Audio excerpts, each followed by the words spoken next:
Sistem Necromancer, bab 461 sampai dengan 465. Bab 461 tidak perlu bertanya pada mayat. Krisis Treasure Island telah terselesaikan, dan langkah selanjutnya adalah menunjuk pemilik pulau baru. Para kandidat sekarang harus dipilih oleh kantor pusat asosiasi. Lagi pula, baik Imiro maupun Wu Heng yang memecahkan sebagian besar masalah adalah anggota asosiasi. Semua harus mematuhi peraturan. Imiro bersandar di kursinya dan bertanya langsung, menurutmu mana yang lebih mungkin, Dekan Gianvito? Gianvito sepertinya sudah memikirkan pertanyaan ini sejak lama, lalu perlahan berkata, berdasarkan kesepakatan asosiasi sebelumnya, kemungkinan kedua lebih mungkin. Mereka akan menunjuk seseorang yang ahli dalam manajemen untuk menjadi pemilik pulau yang baru. Pilihan kedua adalah memindahkan pemilik pulau baru dari luar. Kerugiannya juga jelas. Pendatang baru membutuhkan waktu untuk memahami situasi setempat. Seiring berjalannya waktu, kelompok bajak laut baru mungkin muncul lagi. Tidak ada persyaratan yang tinggi untuk menjadi bajak laut. Seiring berjalannya waktu, semakin banyak bajak laut yang akan muncul. Imiro mengangguk, dia juga tahu tentang urusan asosiasi. Gianvito melanjutkan, tentu saja, ini hanya berdasarkan spekulasi masa lalu. Jika orang yang dicalonkan secara lokal memiliki reputasi dan dukungan lokal yang cukup tinggi, opsi pertama akan memiliki peluang keberhasilan yang lebih tinggi. Sambil berbicara, dia mendongak ke arah orang lain. Padahal, maknanya sangat jelas. Imiro ingin menjadi pemilik pulau itu. Itu tidak akan terlalu merepotkan. Yimi Luo berkata langsung, kandidat yang dicalonkan oleh penduduk setempat adalah wakil diakon Wu Heng. Kali ini, dia telah mengetahui rencana musuh sebelumnya dan membunuh Okam, mencegah para bajak laut mendarat di pulau itu. Dialah yang seharusnya dicalonkan. Gianvito tampak sedikit terkejut. Dia dengan lembut mengingatkan, Treasure Island adalah lokasi yang bagus. Nada bicara Yimi Luo tetap tenang. Aku datang ke Pulau Harta Karun hanya karena asosiasi tidak menemukan orang yang lebih cocok. Sekarang setelah masalah bajak laut terselesaikan, aku punya jalanku sendiri. Aku tidak akan tinggal lama di Pulau Harta Karun. Para peri sungguh patut ditiru. Mereka punya lebih banyak waktu untuk bergerak maju ke arah mereka sendiri, kata Gianvito dengan sedikit iri. Ia kemudian menambahkan, jika Anda menduduki jabatan itu, peluang keberhasilannya akan lebih besar. Jika kita mencalonkan Archdeacon muda itu, peluangnya akan jauh lebih kecil. Yimi Luo berkata dengan tenang, itu tergantung pada keberuntungannya sendiri. Setelah Anda memutuskan, tuliskan dan kirimkan ke kantor pusat asosiasi sesegera mungkin. Kawasan perumahan, aula rumah besar. Sanara mengenakan gaun panjang berwarna ungu, tampak berwibawa dan anggun. Mereka duduk di satu sisi meja panjang, sementara perwakilan kelompok bisnis besar duduk di kedua sisi meja persegi, berbisik-bisik tentang apa yang terjadi dalam 2 hari terakhir. Mereka adalah orang-orang yang paling bahagia karena ketertiban telah dipulihkan di Treasure Island. Setelah kejadian ini, Treasure Island akan menandai dimulainya era baru. Transportasi laut akan menjadi rute emas yang baru. Kudengar asosiasi akan memilih pemilik pulau baru. Ada yang punya ide. Sanara tiba-tiba berbicara, menarik perhatian semua orang. Seorang wakil serikat pekerja memutar cincin emas di jarinya dan berkata, kami tidak punya suara dalam keputusan asosiasi, jadi bagaimana kami bisa berpendapat? Ya, apa saja boleh, asalkan bukan bajak laut. Mengingat situasi saat ini, akan menguntungkan bagi kami jika ada yang menjadi pemilik pulau. Perdagangan maritim akan semakin membaik. Yang lainnya berbicara satu demi satu, dan mereka semua relatif optimis tentang situasi saat ini. Seperti yang mereka katakan, asosiasi memiliki aturan dan regulasi yang sangat jelas saat melakukan sesuatu. Ketika berbisnis, hal terpenting bagi sebuah kelompok bisnis adalah bekerja sesuai aturan. Oleh karena itu, selama hal itu diatur oleh asosiasi, tidak masalah siapa pemilik pulau itu, selama dia bukan bajak laut. Sanela meletakkan cangkir tehnya dan berkata sambil tersenyum, sebenarnya, aku lebih suka membiarkan wakil diakon Wu Heng menjadi penguasa pulau. Perwakilan berbagai kelompok bisnis semuanya tercengang. Berikan pandangan yang ingin tahu. Nyonya Sanela, tolong beritahu saya apa yang ingin Anda katakan. Kita semua ada di sini sekarang, jadi kita bisa membahasnya. Sanara mengangguk dan berkata, mungkin Anda tidak tahu, tetapi pengangkatan asosiasi secara umum dibagi menjadi 3 jenis, nominasi lokal, transfer eksternal dari asosiasi, atau transfer langsung ke negara tetangga. Ada jeda sebentar untuk memberi kesempatan kepada yang lain bereaksi. Ia melanjutkan, 2 hal terakhir sama sekali tidak membantu kita. Kita sudah menangani pertempuran semalam sampai batas tertentu. Kita tidak boleh membiarkan usaha kita sia-sia. Pada akhirnya, pulau ini tidak ada hubungannya dengan kita. Semua orang mengerutkan kening. Untuk sesaat, tidak ada niat untuk berkeliling di sini. Namun ada pula yang mendukungnya dan berkata, sesuai dengan maksud Lady Sanela, kami memang berkontribusi. Ya, aku juga kehilangan banyak penjaga. Itu masuk akal, Diakon. Apa hubungannya ini dengan wakil Diakon Wu Heng? Saat mereka berbicara satu persatu, aula menjadi sedikit berantakan. Sanela mengambil sendok perak, mengetuk tepi cangkir teh, dan berkata, saya berencana menulis surat rekomendasi dan mengirimkannya ke asosiasi atas nama Kamar Dagang, merekomendasikan wakil Diakon Wu Heng untuk menjabat sebagai pemilik pulau yang baru. Apakah ada hubungan langsung di sini? Sanela berkata perlahan, pertama, dia menyelamatkan nyawa kita. Kita harus mendukungnya. Dia akan selalu ada untuk menyelamatkan kita saat kita dalam bahaya.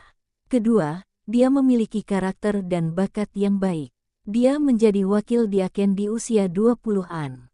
Dia jenius dan akan meraih kesuksesan yang lebih besar lagi di masa depan. Ketiga, dia cukup kuat untuk menguasai Pulau Harta Karun.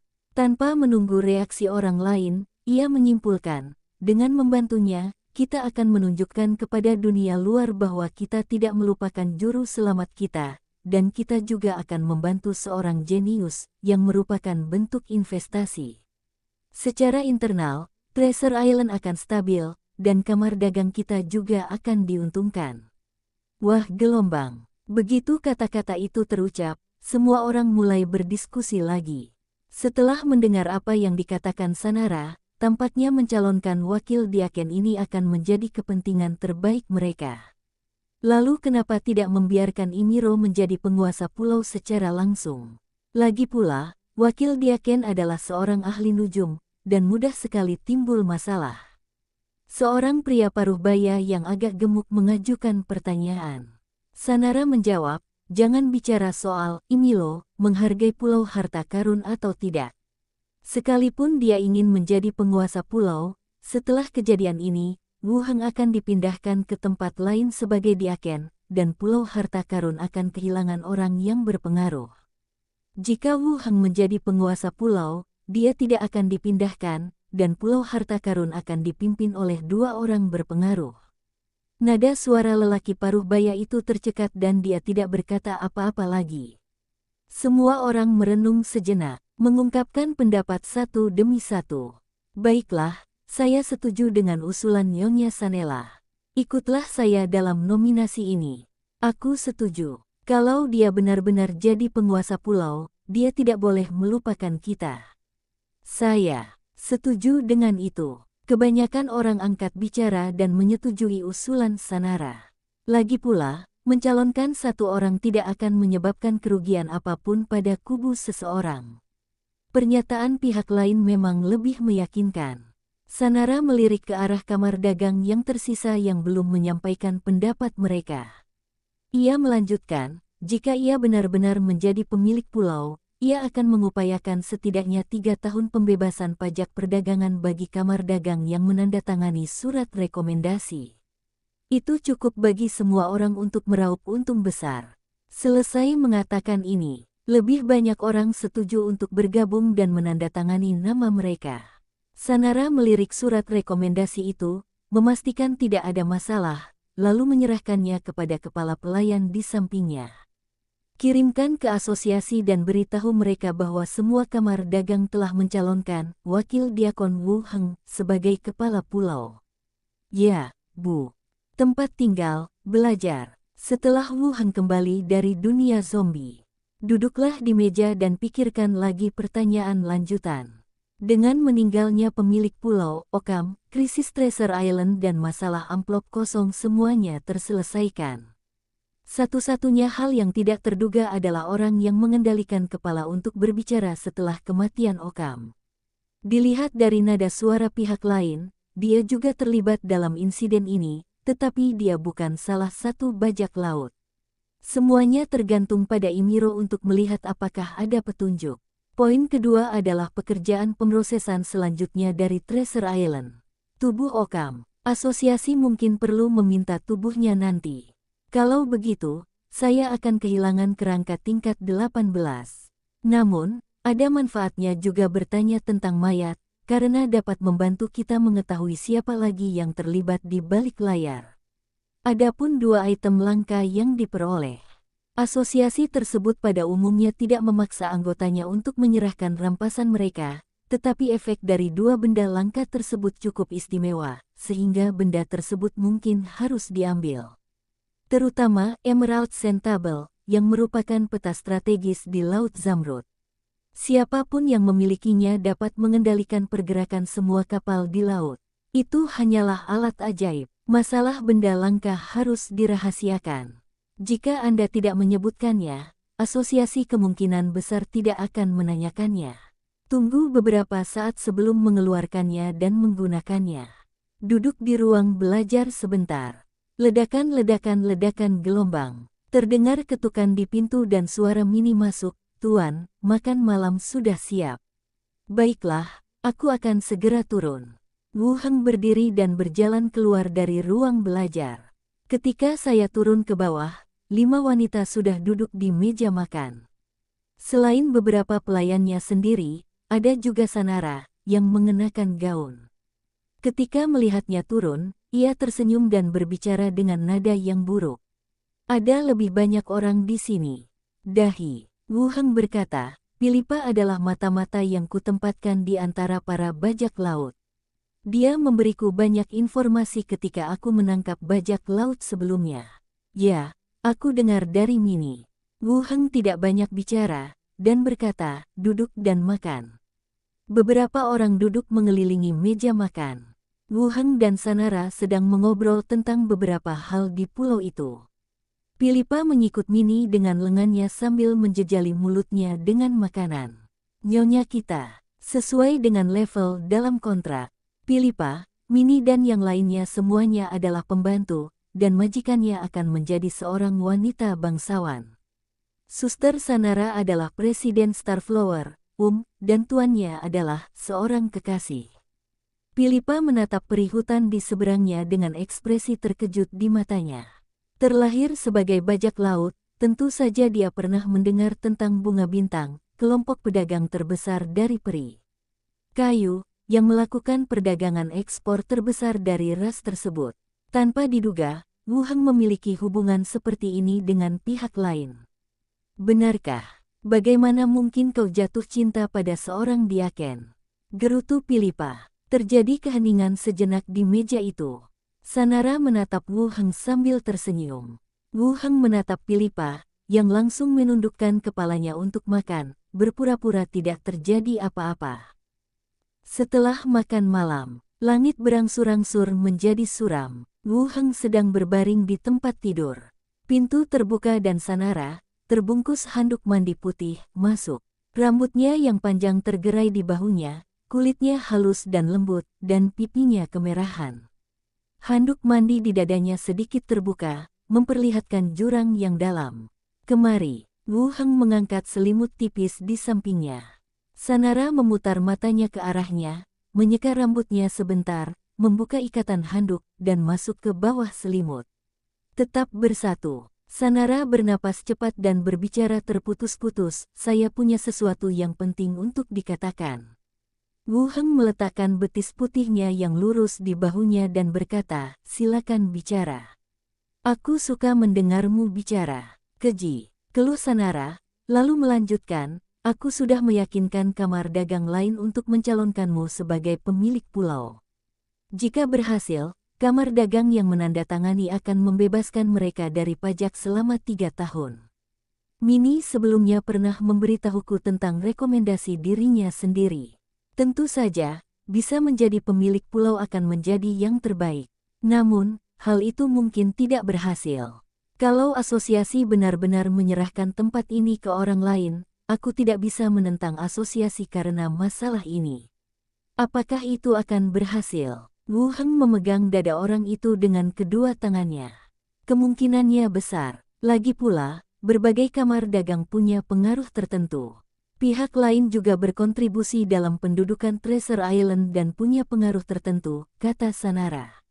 Wu Heng mengangguk, jika berhasil, 3 tahun pembebasan pajak tidak akan menjadi masalah besar.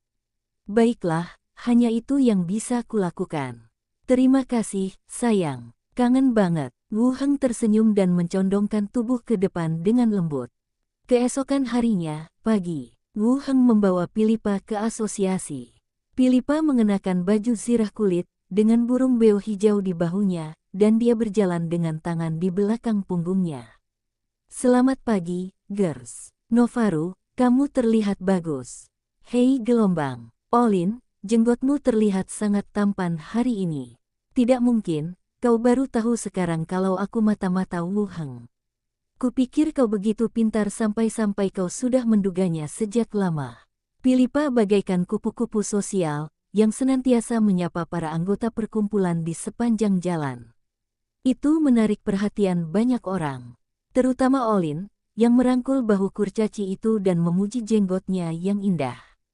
Hal ini membuat Olin sedikit kesal, tetapi demi Wu Heng, dia tidak mengatakan apapun.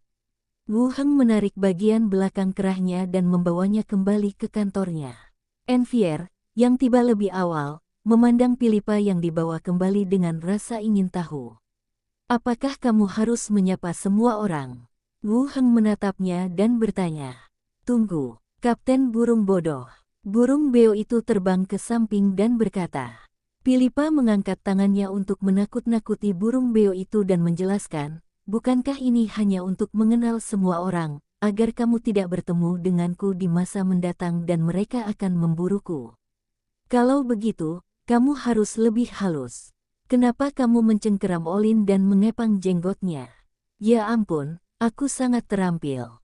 Dulu aku bisa mengepang rambutku sendiri. Pilipa menunjuk rambutnya. Bersikaplah lebih halus saat menyapaku lain kali. Pilipa cemberut, baiklah, aku mengerti. Setelah berkata demikian, dia duduk di sofa dan mulai membaca komik-komik yang dibawanya. Duduk di ruang belajar sebentar. Ledakan gelombang. Terdengar ketukan di pintu dan Pilipa membukanya. Staf itu mengintip ke dalam dan ketika melihat Wu Heng, dia berkata langsung, Diakon Wu Heng, Diakon, silakan pergi ke kamar mayat. Baiklah, terima kasih. Setelah staf pergi, Wu Heng juga berdiri dan berjalan keluar dari ruang kerja. Ada hawa dingin di kamar mayat. Imiro berdiri di pintu, diikuti oleh 2 penyelidik.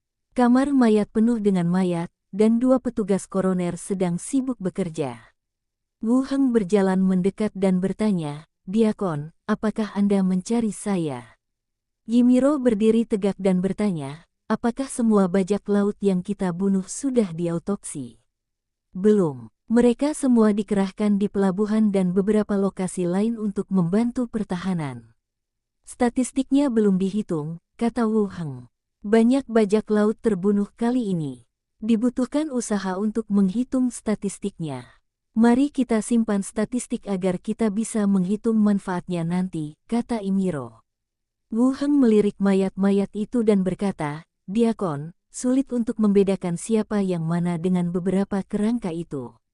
Lalu kumpulkan bendera bajak laut dan hitung sesuai dengan pemimpin bendera bajak laut. Baiklah.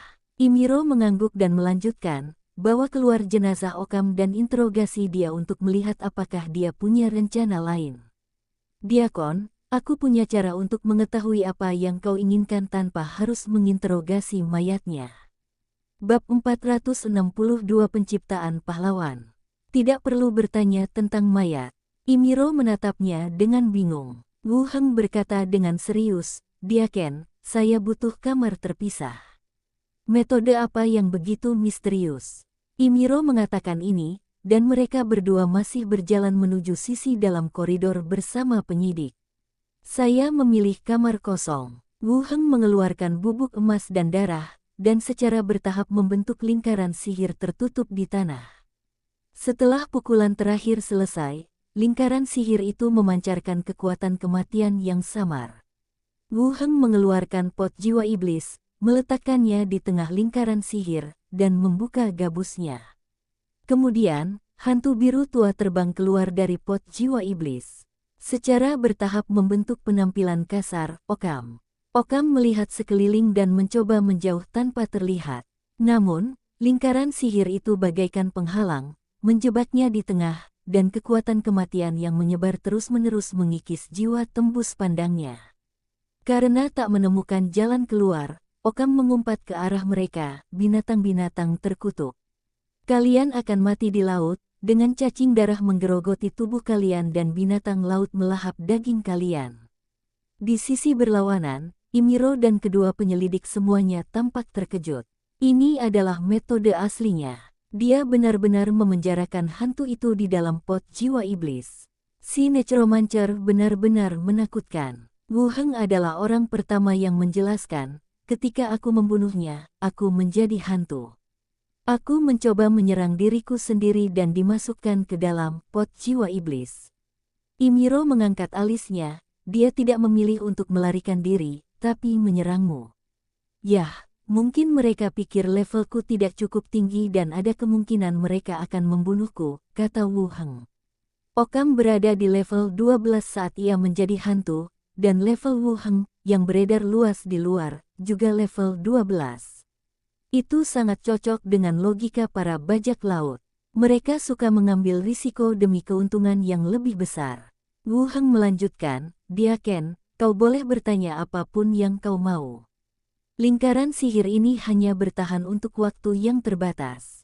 Imiro mengangguk dan kembali menatap hantu yang kesal itu. Siapa lagi yang terlibat dalam penyerangan di Pulau Harta Karun? Oh, ada apa? Imiro, kau memang hebat. Coba saja periksa sendiri. Okam menunjukkan ekspresi jijik. Wu Heng berdiri di samping dan menyuntikkan kekuatan mayat hidup ke dalam lingkaran sihir. Lingkaran sihir yang awalnya tenang mulai menjadi gelisah, dan cambuk hitam pekat menyambar tubuh hantu itu. Ah, gelombang. Sial, apa ini? Tidak ada suara apapun akibat pemukulan itu. Namun setiap kali ia terjatuh, Okam akan mengeluarkan ratapan yang menyayat hati. Bang gelombang. Detik berikutnya, hantu Okam tiba-tiba hancur dan berserakan di mana-mana. Setelah berhenti berdetak, ia perlahan mengembun menjadi jiwa yang tampak lemah. Melihat bahwa dirinya tidak benar-benar dipukuli sampai mati, Wu Heng menghela napas lega. Lingkaran sihir ini ditemukan oleh Wu Heng dalam naskah penyihir. Lingkaran sihir ini dapat mengendalikan dan menyerang hantu. Kalau tidak, dalam banyak kasus, sulit mengendalikan hantu yang tidak mau bekerja sama. Setelah jiwa Okam kembali mengeras, ia tampak lemah dan ketakutan. Ia gemetar dan berkata, tidak, mari kita bicarakan ini. Asosiasimu tidak bisa melakukan ini. Ini akan memengaruhi citramu. Yimiro bertanya lagi, siapa lagi yang terlibat? Gereja Hukuman Ilahi. Kau tahu aku meminta orang-orang dari Gereja Hukuman Ilahi untuk menghentikanmu, kata Okam. Apalagi, tidak, rencananya memang untuk menghentikanmu, tapi para bajak laut akan punya cukup waktu untuk membunuh semua orang setelah mendarat di pulau ini, kata Okam sambil menatap Wu Heng dengan tajam. Kalau bukan karena dia, aku tidak akan bersusah payah seperti ini dan tidak akan gagal pada akhirnya. Ada orang lain yang bisa mengendalikan pikiranmu agar bisa bicara setelah kematianmu dan mengatakan bahwa kau telah bekerja sama, tanya Imiro lagi. Okham berkata, dia adalah uskup dari kultus hukuman ilahi. Uskup, Wu Heng melirik Imiro. Menurut pernyataan sebelumnya, ketika Imiro pergi ke rumah pemilik pulau, dia ditunda oleh para penjaga gereja hukuman ilahi. Itu juga berarti bahwa penjaga itu mempunyai kekuatan yang tidak kalah dari Imiro. Kedengarannya uskup seharusnya memiliki kedudukan yang lebih tinggi daripada pembela agama, yang akan jauh lebih berbahaya. Imiro memberi waktu kepada penyidik untuk mencatatnya sebelum melanjutkan, bagaimana Anda bekerja sama, dan apa yang mereka dapatkan dengan membantu Anda. Okham menghela napas dan berkata, saya berjanji kepada mereka bahwa setelah Treasure Island dibebaskan dari asosiasi, mereka akan diizinkan mendirikan gereja di pulau itu. Imiro masih menatapnya dan melihat bahwa dia tidak melanjutkan. Dia menatap Wu Heng dan berkata, lakukan. Wujud jiwa Okham panik dan buru-buru berkata, tidak, ada juga aspek membangun pahlawan. Mereka punya basis pengikut tertentu dan bisa membantuku menjadi pahlawan. Itulah yang kita bicarakan, masing-masing mencari apa yang mereka butuhkan. Tapi hanya ada satu orang di dekat sini, dan dia ada di sana untuk menahan Imiro. Tampaknya efek serangan lingkaran sihir itu memang merupakan siksaan bagi hantu. Dikatakan akan ada serangan. Okham kemudian berbicara banyak sekaligus. Sementara itu, Wu Heng, yang mendengarkan dalam diam di sampingnya, mengerutkan kening. Sepertinya aku mendapatkan ilmu baru yang belum aku ketahui sebelumnya, yaitu tentang pembuatan hero. Level 20 berarti Anda menjadi pahlawan. Namun tampaknya tidak semudah itu meningkatkan experience point secara langsung, melainkan perlu membentuk hero pada level 18. Ini, saya belum pernah mendengar siapapun menyebutkannya. Jika ada hal lainnya, katakan saja. Tidak, kami hanya sekelompok bajak laut yang harus menghindari penyelidikan asosiasi kalian.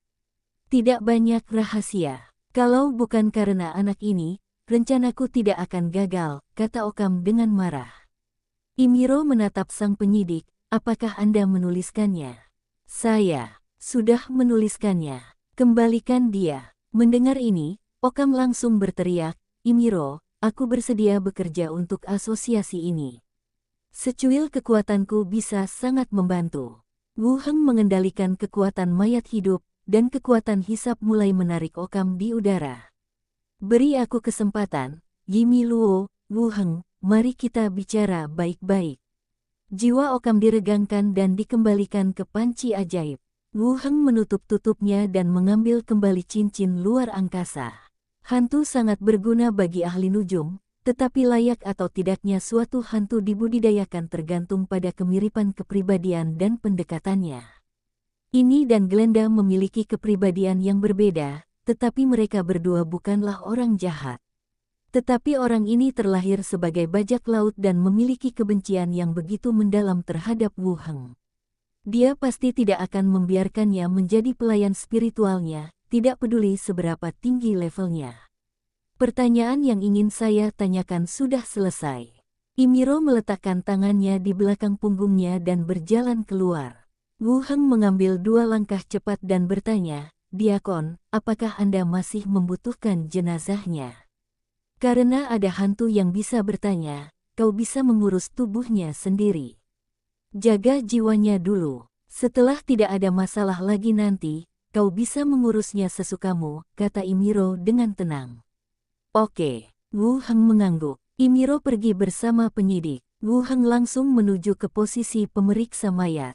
Dekan, apa yang Anda inginkan? Tanya petugas koroner. Wu Heng mengeluarkan tubuh Okham dan berkata, buang mata dan organ-organnya dan biarkan tetap utuh. Petugas forensik memeriksa mayat itu dan mengenalinya sebagai pemilik pulau sebelumnya. Dia bertanya dengan hati-hati, Diakon, tidak apa-apa untuk melepasnya, tetapi di mana kita harus meletakkannya dalam cuaca seperti ini? Tunggu sebentar, aku akan meminta seseorang membawakan toples organ itu, lalu kau bisa menaruhnya di sana, kata Wu Heng, lalu mengeluarkan beberapa koin perak. Silakan minum teh. Kau terlalu sopan, Archdeacon. Inilah yang seharusnya kita lakukan. Ambillah. Akhir-akhir ini banyak mayat bajak laut. Kamu sudah bekerja keras. Keduanya menerimanya dan berkata, Terima kasih, Wakil Diakon. Wu Heng mengangguk dan meninggalkan ruang bawah tanah. Keluar dari ruang bawah tanah, Wu Heng pertama-tama kembali ke ruang kerjanya dan meminta Envier untuk pergi ke toko alat peraga untuk membeli toples organ. Toples organ merupakan alat peraga ajaib yang digunakan oleh para ahli nujum, tetapi memiliki banyak kegunaan di pasaran. Baik itu bahan alkimia atau bahan ritual, beberapa organ atau darah hewan atau monster diperlukan. Jadi toko alat peraga akan menjualnya. Namun harganya akan sedikit lebih tinggi. Envier mengangguk dan mengajak Philippa keluar untuk membeli sesuatu. Aku kira dia khawatir meninggalkan gadis gila ini sendirian di perkumpulan, sambil berharap dia akan menimbulkan masalah. Keduanya pergi. Wu Heng keluar lagi dan menuju ke ruang belajar Diaken. Setelah mengetuk pintu, dia langsung masuk. Yimi Luo melihatnya datang lagi, ada lagi. Wu Heng bertanya langsung, Deken, Okam baru saja menyebutkan konsep penciptaan pahlawan. Ini pertama kalinya saya mendengar istilah ini, dan saya ingin mempelajarinya lebih lanjut. Imiro menyingkirkan dokumen-dokumen itu dan berkata, ini adalah sesuatu yang hanya kamu temui di level 18. Masih terlalu dini bagimu untuk memahaminya sekarang. Saya hanya penasaran. Kalau boleh, bisakah Anda menceritakannya secara singkat? Kecuali, Sanara, level yang lain disimpulkan menurut akal sehat berdasarkan usianya dan waktu ia bergabung dengan asosiasi. Namun dia hampir mencapai level 18, dan dia makin penasaran dengan ciptaan pahlawan ini. Apakah ini terkait dengan pahlawan yang memulai di level 18? Yimi Luo meliriknya dan memberi isyarat agar dia duduk terlebih dahulu. Saya bisa menceritakannya secara singkat. Terima kasih banyak. Imiro mengumpulkan pikirannya dan berbicara perlahan. Mencapai level 18 berarti Anda adalah seorang profesional tingkat kelima. Gelar lainnya adalah pahlawan cadangan, yang berarti Anda telah mencapai ambang batas untuk menjadi pahlawan.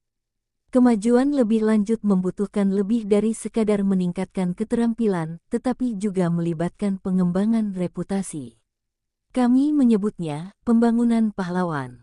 Anda juga dapat memahaminya sebagai, begitu reputasi atau pengaruh Anda mencapai tingkat tertentu, Anda bisa menjadi pahlawan. Bab 463 bisakah digunakan secara universal? Wu Heng mengerutkan kening, mencoba memahami arti kata-kata itu. Dengan kata lain, setelah mencapai level 18, jika Anda ingin menjadi pahlawan, Anda tidak hanya perlu memenuhi persyaratan poin pengalaman, tetapi Anda juga harus memenuhi standar pembentukan pahlawan. Reputasi dan pengaruhnya sendiri. Hanya jika persyaratan ini terpenuhi seseorang dapat menjadi pahlawan. Pengaruh apapun tidak masalah. Okam hanyalah bajak laut, jadi dia mungkin tidak punya banyak pengaruh di luar. Wu Heng merasa tidak begitu mengerti maksudnya. Reputasi secara umum mengacu pada pengakuan dan rasa hormat yang positif. Bahkan jika seorang pemimpin bajak laut mencapai level 18, reputasi seperti apa yang dapat dimilikinya? Anda tidak akan pernah menjadi pahlawan seumur hidup Anda. Dan rencana masa depannya tampaknya mengarah ke arah menjadi pahlawan, yang berarti dia juga memiliki harapan untuk menjadi pahlawan. Ini agak berbeda dengan apa yang dikatakan Yimiro. Imiro melanjutkan, setiap orang memilih jalan yang berbeda. Okam memilih reputasi dan pengaruh bajak laut. Jika insiden Pulau Harta Karun berhasil, dan anggota asosiasi Pulau Harta Karun terbunuh serta semua perwakilan kelompok pedagang besar di Laut Zamrud ditahan, apakah menurutmu reputasinya sebagai Raja Bajak Laut akan rendah? Terlebih lagi, kerjasamanya dengan kultus hukuman ilahi juga menunjukkan bahwa ia menghargai para pengikut kultus hukuman ilahi. Wu Heng menyipitkan matanya sedikit, dan tiba-tiba merasakan sesuatu dalam hatinya. Apa yang disebut reputasi dan pengaruh agak mirip dengan kepercayaan agama. Imilo melanjutkan, kalian seharusnya membaca buku-buku pahlawan asosiasi, yang menceritakan kisah para anggota luar biasa dari seluruh negeri. Asosiasi menghabiskan banyak uang untuk mendistribusikannya ke berbagai tempat. Selain mempromosikan cita-cita asosiasi, buku-buku ini juga memungkinkan orang dimanapun untuk lebih memahami tindakan para tokoh utama dalam kisah-kisah tersebut. Buku-buku dan cerita petualangan perkumpulan itu disebarkan kemana-mana. Kisah para profesional di seluruh dunia selalu menjadi kisah inspiratif yang memotivasi dan menginspirasi kaum muda. Sekarang tampaknya ini juga menjadi sarana publisitas bagi asosiasi tersebut. Dapatkah isi cerita juga meningkatkan penciptaan sang pahlawan? Tentu saja, itu tidak sebaik meninggalkan akta kelahiran, tapi tetap saja akan berpengaruh. Asosiasi ini memiliki asosiasi di berbagai tempat, jadi wajar saja, sedikit saja akan menjadi banyak. Yimi Luo tersenyum elegan, masih terlalu dini bagimu untuk memahami ini sekarang. Setelah mencapai level 18, kau akan memahaminya secara bertahap. Ya, benar, kata Wu Heng. Yimiro melanjutkan, dengan kemampuan dan bakatmu, mencapai level 18 seharusnya tidak sulit. Umur manusia terbatas, jadi kamu harus bergegas. Dari sudut pandang para peri, umur manusia sangatlah pendek. Peri mencapai usia dewasa pada usia 100 tahun, dan manusia sudah mati. Oleh karena itu, sebagai manusia, selagi kita mempunyai bakat, hendaknya kita manfaatkan waktu untuk mengembangkan diri. Terima kasih, Dekan. Aku akan berusaha sebaik mungkin. Yimi Luo mengangguk dan melanjutkan, tahukah Anda bahwa beberapa kamar dagang di pulau ini telah bersama-sama mencalonkan Anda untuk menjadi pemilik pulau yang baru? Kemarin, saya bertemu Nyonya Sanela. Beliau menyampaikan hal ini kepada saya dan mengatakan bahwa jika berhasil, beliau akan mengurangi atau membebaskan pajak untuk setiap kamar dagang selama 3 tahun, kata Wu Heng. Para pebisnis didorong oleh keuntungan, jadi wajar saja jika mereka yang mencalonkan Anda menginginkan beberapa keuntungan. Namun, apakah kantor pusat pada akhirnya akan memilih Anda atau tidak, bergantung pada pilihan mereka. Wu Heng melirik orang itu dengan ragu, Diaken, bukankah kau ingin menjadi penguasa pulau? Aku rasa kau lebih cocok untuk posisi ini. Imiro tersenyum dan menggelengkan kepalanya, ini bukan arah yang ingin aku tuju. Dahi. Wu Heng tersedak dan tiba-tiba merasa bahwa apa yang dia kejar agak vulgar. Saya belum mencapai tingkat Diaken. Yimiro menyesap tehnya, ada lagi. Tidak lagi. Selama 2 hari ke depan, Anda dan Silagui akan memimpin patroli untuk memastikan keamanan pulau. Jernih. Setelah meninggalkan ruang belajar Diaken, Wu Heng berjalan menuju ruang belajarnya sendiri. Masuk ke ruangan. Enfiel sedang duduk di mejanya, dan Philippa berdiri di sampingnya, mengoceh tentang pengalamannya sebagai bajak laut. Melihat Wu Heng masuk, Enwir tersenyum dan berkata, Tuan, toko alat peraga hanya punya 3 toples organ tersisa. Katanya akan ada yang baru kalau transportasi laut sudah tersedia. Saat dia berbicara, 3 toples organ dikeluarkan. Cukup, kamu tidak akan membutuhkan sebanyak itu. Wu Heng menyimpan barang-barangnya. Philippa datang dan bertanya, mengapa kamu membeli ini? Jangan tanya, aku tidak bisa tidur di malam hari, Wu Heng mendorongnya.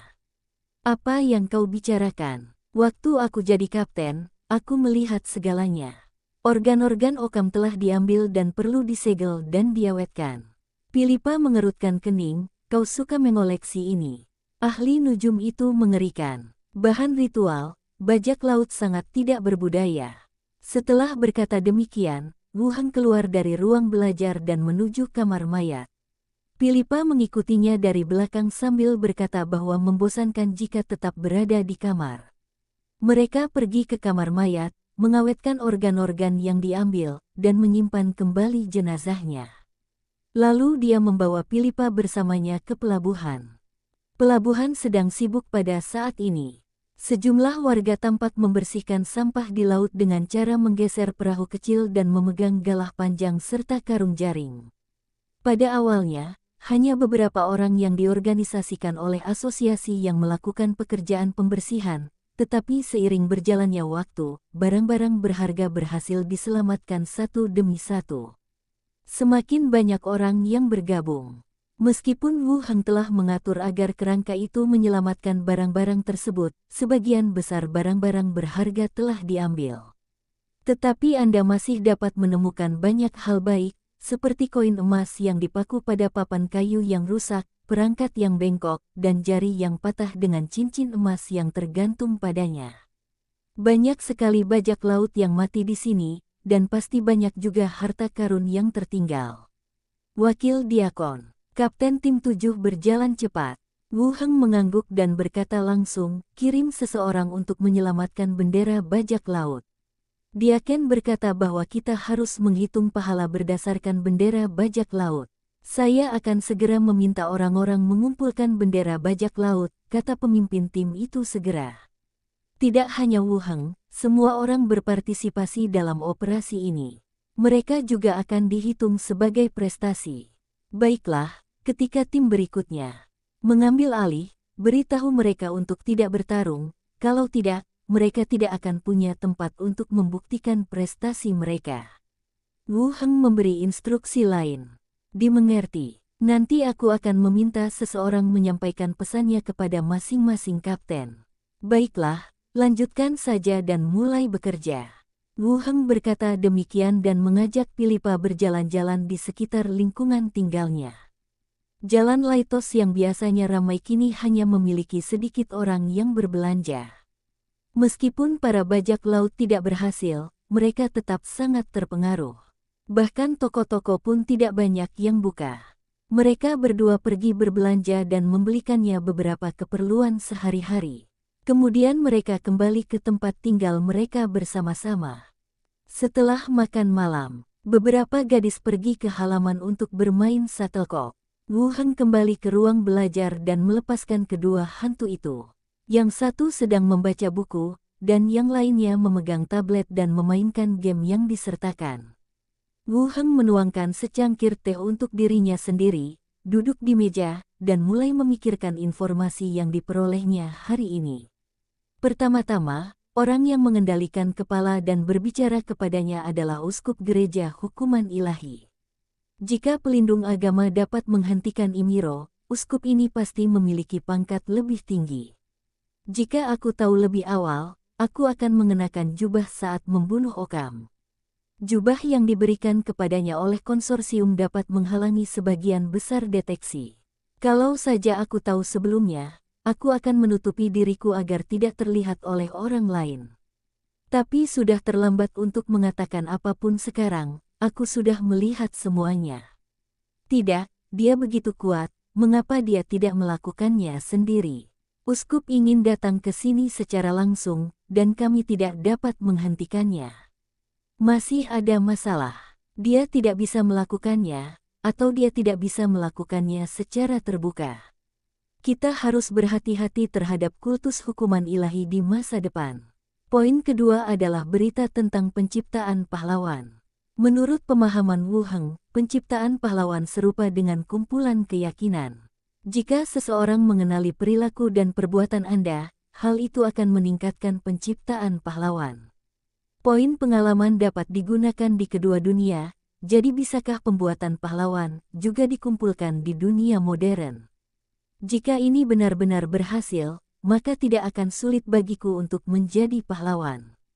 Saat kekuatan meningkat, dunia zombie tidak seberbahaya yang terlihat di awal baginya. Meskipun sebagian besar wilayah masih dikuasai zombie, pastinya masih banyak yang selamat. Tidaklah terlalu berlebihan untuk menyediakan tempat berlindung yang aman, makanan dan perlengkapan, dan biarkan mereka memberi Anda sedikit gengsi. Bahkan tanpa asosiasi, aku tetap bisa menjadi pahlawan. Ketuk-ketuk-ketuk gelombang. Terdengar suara langkah kaki. Wu Heng keluar dari ruang belajar dan Sanara turun dari atap mengenakan gaun tidur. Kapan kamu selesai memperbaiki tembok itu? Aku selalu khawatir ketahuan. Wu Heng merangkul bahunya dan berjalan menuju kamar tidur. Besok, kita buka pintu samping saja. Akan lebih praktis. Sanara berpikir sejenak, aku akan mengatur untuk membuka pintu yang lebih kecil. Keduanya memasuki kamar tidur, saling berpelukan dan berbisik. Keesokan harinya, pagi-pagi sekali. Setelah sarapan, Enfiel pergi ke perkumpulan dan Sanara kembali ke kediamannya. Wu Heng menguap dan hendak naik ke atas menuju dunia zombie. Millicent membereskan piring-piring dan menghampiri, "Tuanku, ada apa?" tanya Wu Heng. "Tuanku, aku ingin membawa Philippa kembali untuk tinggal di Nautilus," kata Millicent sambil menundukkan kepalanya. "Apakah kamu tidak terbiasa tinggal di sini?" Millicent langsung menggelengkan kepalanya. "Tidak, kondisi di sini sangat baik, dan Tuan serta Nyonya-Nyonya sangat baik kepada kami. Hanya saja, kami sudah bekerja keras menjalankan kedai ini, dan kami tidak ingin menyerah begitu saja." Bab 464 Nabi Kerangka. Kedai Millicent sebenarnya berjalan cukup baik. Meskipun tidak berlangsung lama, ia memberikan beberapa informasi berguna. Misalnya, terakhir kali sang dalang berpura-pura menjadi Wu Heng dan membunuh seseorang, dan berbagai informasi berantakan tentang insiden Pulau Harta Karun yang terjadi setelahnya. Kedai minum adalah tempat yang bagus untuk mengumpulkan intelijen. Namun keadaannya sedikit berbeda sekarang. Pada dasarnya tidak ada bajak laut di pulau itu, jadi Millicent dan Philippa tinggal di sini untuk sementara waktu. Bahkan jika Anda ingin mengumpulkan lebih banyak informasi, pada dasarnya Anda tidak akan dapat mengumpulkan apapun. Sambil menatap orang lain, mata Millicent yang waspada penuh dengan harapan. Bagi Wu Heng, kedai itu digunakan untuk mengumpulkan intelijen. Namun menurut Millicent, hal itu lebih merupakan cerminan nilai dirinya sendiri. "Tidak apa-apa untuk kembali," kata Wu Heng. Ekspresi Millicent langsung cerah karena gembira. Wu Heng melanjutkan, "Mari kita buka sebentar. Jika nanti ada perubahan pada asosiasi, kita bisa membahasnya nanti." "Terima kasih, Tuan." Millicent membungkuk dan berterima kasih padanya. Wu Heng keluar dan berkata, "Ayo pergi. Aku akan mengatur 2 penjaga untukmu demi keselamatanmu." Millicent mengikutinya dari belakang. "Pulau ini sangat aman, tidak perlu melakukan itu. Selalu lebih baik untuk berhati-hati." "Terima kasih, Tuanku." Keduanya berjalan menuju halaman bersama-sama. Wu Heng memilih 2 kerangka, seorang prajurit level 15 dan seorang pendekar pedang level 12. Di pulau itu sudah cukup untuk membuat mereka tetap aman. Sekalipun bahayanya benar-benar melampaui level ini, seharusnya tidak menjadi masalah jika kita menghentikan mereka sedikit dan memberi mereka waktu untuk melarikan diri. Setelah semuanya ditangani, Millicent dan Philippa turun dari lantai atas, membawa beberapa barang bawaan. Millicent belum terbiasa tinggal di sini. "Ayo kita pulang dulu. Ayo main denganku kalau ada waktu," kata Philippa langsung. Wu Heng memperingatkan, "Jangan membuat masalah di kedai. Kamu sekarang anggota asosiasi, jadi waspadalah terhadap statusmu." "Tenang saja, aku kan kaptennya. Bagaimana mungkin aku bisa berdebat dengan orang-orang desa di pulau ini?" kata Philippa sambil menyilangkan tangan. Ketika dia berbicara, sebuah kereta perlahan berhenti di depan pintu. Ibu dan anak perempuannya masuk ke dalam mobil dan bersiap untuk berangkat. Tirai dibuka, dan Philippa menjulurkan kepalanya dan berkata, "Ingatlah untuk datang dan menemuiku. Tidak jauh. Kembalilah kalau kamu bosan," kata Wu Heng. Philippa mengangguk setuju, melambaikan tangan, dan perlahan pergi dengan kereta. Mengirim keduanya pergi, Wu Heng membawa Minnie kembali ke kediamannya. "Naiklah ke atas dan buka pintu di ruang belajar untuk menuju ke dunia zombie." Di sisi lain gerbang masih ruangan sebelumnya. Wu Heng pergi ke jendela dan melihat keluar. Salju telah berhenti, tetapi masih ada tumpukan salju tebal di jalan dan atap. Untuk para penyintas dunia saat ini, cuaca seperti ini membuat lebih sulit untuk bertahan hidup. Dia mengambil jaket, memakainya, lalu berjalan keluar ruangan. Turunlah dan berdiri di lobi. Kerangka dan orang-orang yang selamat dapat dilihat di luar sedang menyapu salju. Tampaknya mereka berencana untuk membersihkan jalan. Melihat Wu Heng keluar, Qi Hancai, mengenakan jaket hitam, berjalan langsung menghampiri. "Kita tidak pernah tahu apakah akan turun salju lagi. Kalau tidak, ada truk derek di garasi belakang." Sepertinya buldoser dan bisa membersihkan jalan. Lokasi kami saat ini adalah gudang militer. Beberapa kendaraan khusus juga relatif lengkap. Baiklah, mari kita sambungkan jalan ke stasiun dulu, kata Wu Heng. Saya mengerti. Qi Hancai melanjutkan, akhir-akhir ini, banyak orang dari daerah lain berbondong-bondong ke stasiun radio kami, ingin bertukar makanan dengan kami. Daerah lain, bagaimana mereka tahu? Pasti ada yang mengusulkan untuk menukar gandum dengan emas. Beberapa kota di utara berharap kita bisa mendirikan titik penukaran di kota mereka dan secara sukarela menurunkan harganya, jelas Qi Hancai. Stasiun radio dapat mengakses stasiun radio di area lain hanya dengan mengubah frekuensi. Tidak mengherankan jika berita itu dapat menyebar. Lagi pula, ini bukan hal yang buruk bagi Wu Heng. Soal makanan, mereka bisa membelinya kapan saja setelah rute Pulau Harta Karun dipulihkan. Jika Anda hanya ingin pergi ke berbagai kota dan mendirikan tempat pertukaran, Anda tetap perlu mempersiapkan diri. Setidaknya sulit untuk melewati salju tebal seperti ini. Tidak mudah untuk melewatinya, kata Wu Heng. Qi Hancai mengangguk. Jika kalian punya rencana seperti itu, aku akan menyuruh orang-orang bersiap terlebih dahulu dan mengumpulkan informasi intelijen dari berbagai tempat. Setelah cuaca membaik, kita akan menyusuri rel kereta api ke kota berikutnya untuk membangun titik pertukaran. Pendirian titik-titik pertukaran di kota-kota sepanjang rute harus dilaksanakan. Emas tetap penting. Baiklah, mari kita persiapkan terlebih dahulu. Bagus. Wu Heng berdiri di sana dan berpikir sejenak sebelum melanjutkan. Kau dan Li Yahong bisa merekrut beberapa pangkalan yang andal untuk bergabung dengan kita dan meningkatkan populasi. Ini akan berguna saat kita membangun titik pertukaran. Qi Hancai mengerutkan kening dan berpikir sejenak, reputasi kita di kampung halaman lebih tinggi, jadi lebih mudah merekrut orang di sana. Kalau begitu, biarkan Li Yahong merekrut lebih banyak siswa. Jernih. Keduanya berdiri di pintu dan mengobrol sebentar. Qi Hancai pergi ke stasiun radio untuk menghubungi Li Yahong, dan Wu Heng berjalan ke halaman belakang. Menemukan tempat yang tidak ada siapa-siapa. Mayat pemilik pulau level 18 asli telah dikeluarkan. Mayat itu terlihat agak menyedihkan. Kepala dan badan dijahit menjadi satu, dan mata serta organ-organnya dikeluarkan. Kelihatannya agak menakutkan. Saya sudah mengonfirmasi dengan Imiro bahwa asosiasi tidak akan menginginkan mayat ini. Jika mereka ingin menyelidiki lebih lanjut, mereka bisa terus menginterogasi hantu itu.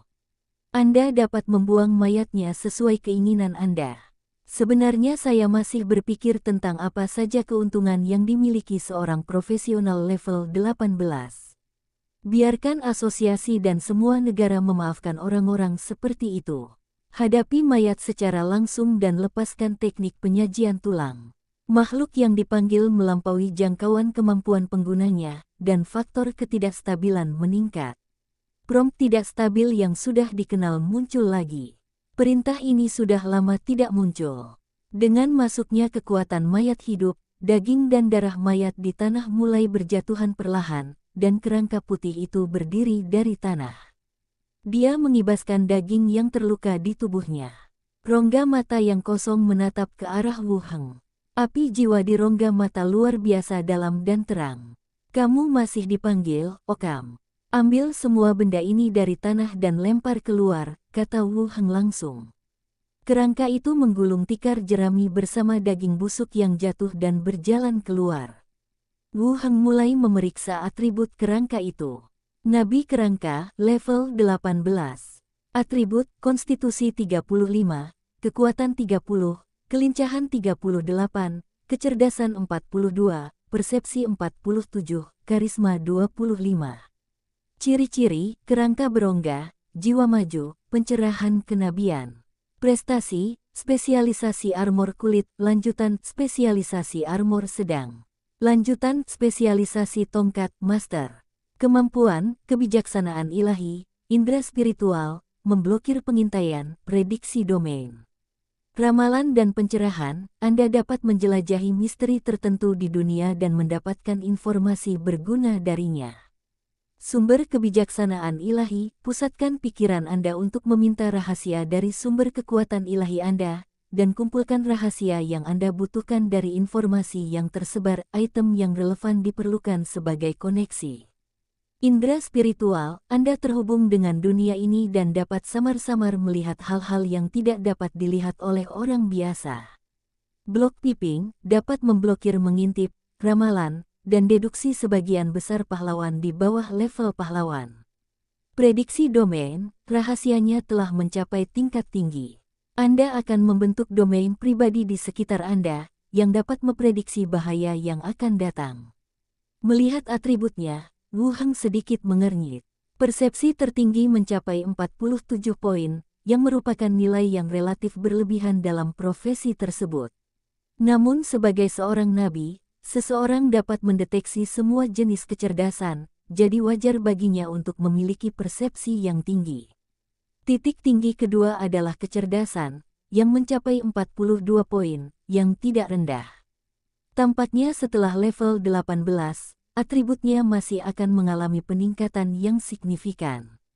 Jika tidak, jika meningkat sesuai nilai level normal, tidak akan mencapai nilai setinggi itu. Dari segi kemampuan, total ada 4 yang dipertahankan. Hikmah dari sumber ilahi Nabi memiliki kemampuan yang nyata untuk menyelidiki hal-hal yang tersembunyi. Indra roh dapat merasakan samar-samar hal-hal yang tak terlihat, yang di sini seharusnya merujuk pada hantu atau makhluk hampa. Lagi pula, persepsinya sudah mencapai 47 poin. Agak tidak masuk akal kalau saya tidak bisa melihat apapun. Block peeping dapat memblokir beberapa cara mengintip atau ramalan. Cukup bagus, tetapi saya tidak tahu apakah efek dari kemampuan ini adalah untuk menghalangi pengintaian si kerangka atau menghalangi penggunanya sendiri. Field premonition terakhir. Lingkungan pribadi akan terbentuk di sekitar Anda, yang dapat menunjukkan bahaya yang akan segera terjadi. Wu Heng terkesan dengan kemampuan ini saat kedua belah pihak bertarung. Dua kerangka bertarung dengan Occam, tetapi dia selalu selangkah lebih maju dan mampu menghindar. Tindakan semacam ini bukan karena reaksi dan gerakannya yang cepat. Sebaliknya, seolah-olah dia telah meramalkannya, dia mulai menghindar sebelum melakukan gerakan. Sekarang tampaknya ini memang suatu jenis kemampuan. Ketuk-ketuk-ketuk gelombang. Kerangka Occam kembali setelah membuang barang-barangnya. Wu Heng menemukan satu set pakaian untuk dikenakannya, lalu mereka kembali ke kamar bersama. Buka gerbang dan kembali ke Treasure Island. Di kamar mandi, Wu Heng berbaring di bak mandi, menikmati pelayanan dua pelayan kecil. Setelah direndam beberapa saat, cuci bersih masing-masing. Wu Heng berdiri dan berjalan keluar dari bak mandi. Dia mengambil rubah kecil di sampingnya dan menepuk pinggang dan pinggulnya, lingkari di pinggangku. Wajah Envier agak merah, dia mendengus pelan, dan bergantung padanya. Minnie tertawa di sampingnya. Ayo kembali ke kamar dan hukum rubah kecil itu. Wu Heng menarik Minnie. Hebat, kita bisa menggertak Suster Weir lagi, sorak Minnie. Keluar dari kamar mandi. Sambil menggendong Minnie di satu tangan dan Enfiel di tangan lainnya, dia berjalan ke atas. Dengan setiap langkah, si rubah kecil bersenandung genit. Kota pesisir, Snake Emblem Group, pelindung kultus hukuman ilahi, Viola, mengenakan jubah panjang dan topeng, berjalan memasuki ruang pribadi. Setelah mengambil tagihan konsorsium, staf membawa kotak brokat kayu. Viola melepas tudungnya, memperlihatkan wajahnya yang dewasa namun sedikit pucat, lalu menarik napas dalam-dalam. Kotak brokat dibuka dan kepala yang keriput dikeluarkan. Saat kotak brokat itu dikeluarkan, mata kepala itu tiba-tiba terbuka. Yang mulia, Viola memberi hormat dengan hormat. Bab 465 Siapa rambut hitam dan pupil hitam. Kepala itu memutar bola matanya yang keriput, meliriknya, dan berkata dengan suara serak, bagaimana kau bisa gagal? Viola langsung berkata, Uskup, aku sudah berusaha sekuat tenaga menahan Imiro. Meskipun aku hampir membunuhnya, aku tidak membiarkannya pergi. Para bajak lautlah yang tidak mampu melaksanakan tugasnya dan tidak merebut pulau itu.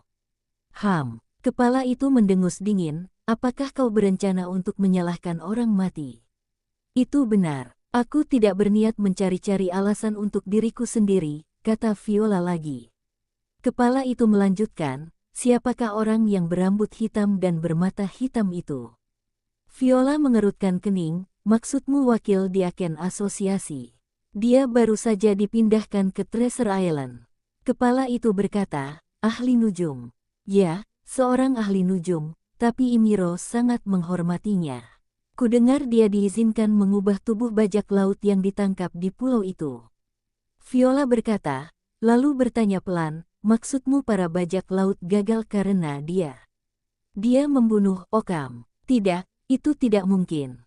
Kudengar asosiasi itu mengembangkan peralatan sihir jenis baru yang mencegah bajak laut mendarat di pulau itu, tegas Viola.